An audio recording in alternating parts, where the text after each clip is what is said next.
Husband wife એટલે સ્વાધ્યાયી જેવું કહેવાય. બે પ્રકૃતિ જુદી રહેવાની જ. એક આપણે ઓળખીને એડજસ્ટમેન્ટ એવા લેવા છે કે એકબીજાને સાથ સહકાર લાગે કે ના, એ ઉલટાનું ખરેખર પૂરક જ હોય છે. આપણે દાખલો લઈએ છીએ ને, આ જીભ, હોઠ, દાંત, ગાલ, તો બોલો બે દાંત એટલા કઠણ હોય અને જીભ, હોઠ ને ગાલ એટલા પોચા હોય. એ કોમ્બિનેશન 3 જણા પોચા અને 2 કઠણ. તે પહેલાં લોકો સેટિંગ કરી આપે, દાંત કૂચો કરી નાખે, તો ભોજન પેટમાં ચવાઈને જાય ને, માંદો ના પડે આખી જિંદગી. દરેક કોળીઓ ચવાઈને જાય તો, અને સત્વ બધું બોડીમાં મળે, શક્તિ ઉત્પન્ન થાય. તો બોલો તો આવું પ્રકૃતિ એક છે. હાર્ડ હસબન્ડ સ્ટ્રોંગ હોય, વાઇફ સોફ્ટ, અથવા વાઇફ સ્ટ્રોંગ હોય, હસબન્ડ સોફ્ટ હોય, તો એકબીજાને સાચવી લેવાના છે. પ્રકૃતિને ઓળખીને એકબીજાને પૂરક થવાનું છે. ભૂલ કાઢવા માટે જીવન નથી. ઓળખો પ્રકૃતિને, પછી એડજસ્ટમેન્ટ લો.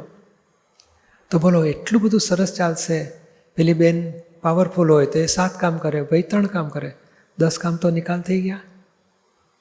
તો આ પ્રકૃતિની શક્તિને પોઝિટિવ, ક્રિએટિવ, કન્સ્ટ્રક્ટિવમાં વાળવી છે. એકબીજા સાથે ટકરાઈને શક્તિઓ તૂટી જાય અને પછી ઘર વ્યવહારે આખો ડિસ્ટર્બ થઈ જાય. છોકરા બધાને ખરાબ અસર પડે. એટલે આપણે લાવવું છે કે જેવી છે પ્રકૃતિ ઓળખો અને એડજસ્ટમેન્ટ લઈને ક્રિએટિવ, પોઝિટિવ, કન્સ્ટ્રક્ટિવમાં આગળ વધો.